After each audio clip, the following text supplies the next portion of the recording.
इस वक्त की सबसे बड़ी खबर रूस और यूक्रेन विवाद पर वो ये है, सीधे प्ले करें।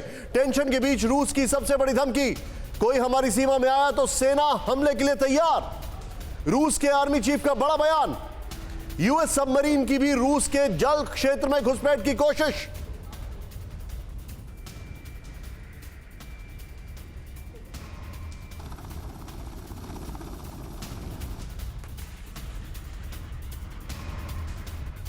की बड़ी खबर हम आपको बता रहे हैं। मैं सीधे चलूंगा यहां पर। मनीष झा मेरे साथ है। मनीष, यह धमकी यूक्रेन को नहीं है, यह धमकी सीधे सीधे अमेरिका को दी गई है, क्योंकि आज से करीब 7 दिन पहले यह खबर थी कि अमेरिका के जो वॉरशिप्स हैं वो रशिया के सीज में दिखाई दे रहे हैं, या ऐसी कुछ खबरें आ रही थी। यह सीधे सीधे अमेरिका को चेतावनी है।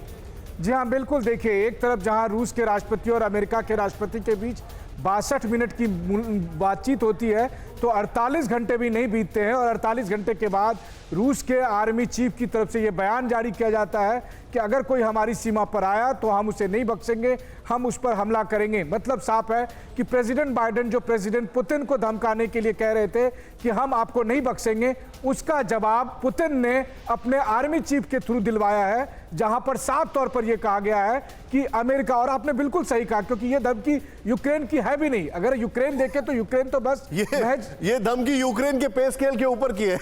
बिल्कुल, आपने सही कहा कि ये उनके पे स्केल के ऊपर की है, यूक्रेन के प्रेसिडेंट हो या यूक्रेन एज ए कंट्री, क्योंकि निश्चित तौर पर ये लड़ाई जो हो रही है वो रूस बनाम अमेरिका के वर्चस्व की लड़ाई है, और बेचारा यूक्रेन तो बीच में मारा जा रहा है और उसी का प्रतिफल है। लेकिन अच्छी बात यह है कि एक तरफ जहां रूस के आर्मी चीफ ये धमकी दे रहे हैं, वहीं दूसरी तरफ कुछ और महाशक्तियां, छोटी छोटी यूरोपियन महाशक्तियां इसे निपटाने के लिए समाधान ढूंढने की कोशिश कर रहे हैं, और उसी के तहत जर्मन चांसलर जो है वो यूक्रेन गए थे।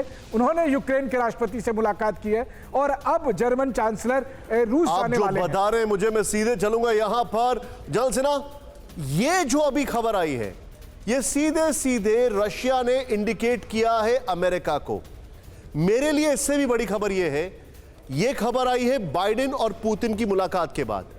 यह खबर आई है यूके के डिफेंस सेक्रेटरी फ्राइडे में जब मौजूद थे रशिया में, उसके बाद।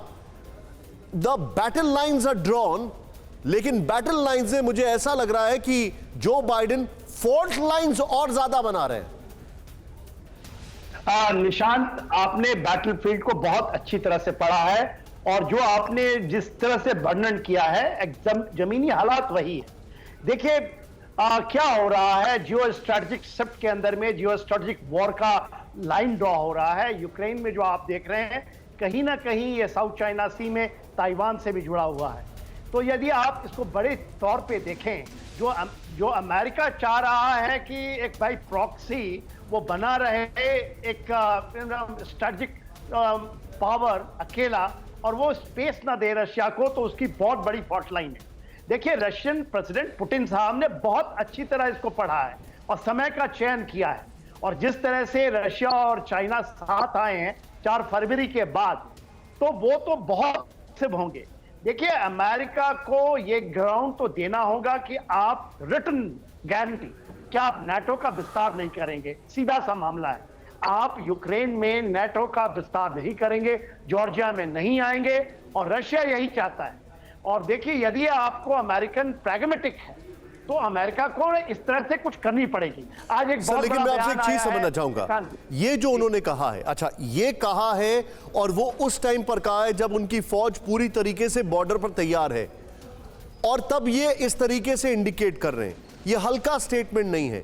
मैं आपसे ये समझना चाह रहा हूं, जियोपॉलिटिक्स में इस स्टेटमेंट का, इस वॉर चेस्ट थंपिंग का क्या इंपैक्ट होता है वर्ल्ड लीडर्स के ऊपर, वो कैसे देखते हैं इसको? देखिए, वर्ल्ड लीडर्स में आप देखिए, नॉर्मंडी फॉर्मेट को लीजिए, कोई भी यूरोपियन यूनियन का देश नहीं है जो कि खुल करके आना चाहे, खास करके अफगानिस्तान के बाद। अफगानिस्तान में जिस तरह से नाटो और अमेरिकन को अपनी जमीन छोड़नी पड़ी, तो क्या ये होगा? ओके, पार्डन मी सर, आप थोड़ा सा आप इसको एनालाइज कर रहे हैं, वो मैं आपसे जरूर लूंगा। मैं अपने सवाल को रिफ्रेम करता हूं।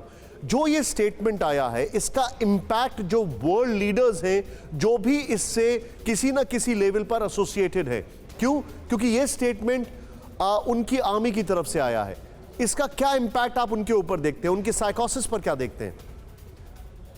सीधा सा है, देखिए रशिया ने एब्सोल्युटली क्लियर कर दिया है वो बात नहीं मानने वाला है। उसने एक लाइन ड्रॉ कर दिया है कि रिटन स्टेटमेंट चाहिए कि आपका विस्तार नहीं होगा नेटो। ओके, और ओके। ये सिंपल एंड एब्सोल्युटली क्लियर है। ओके। और ये पुतिन ये बात नहीं मानेंगे, पुतिन नहीं मानेंगे।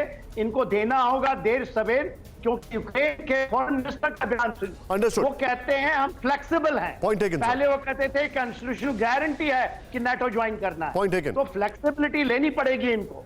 पॉइंट एक। परवाह देश की, सोमवार से शुक्रवार रात 10 बजे TV9 भारतवर्ष पर।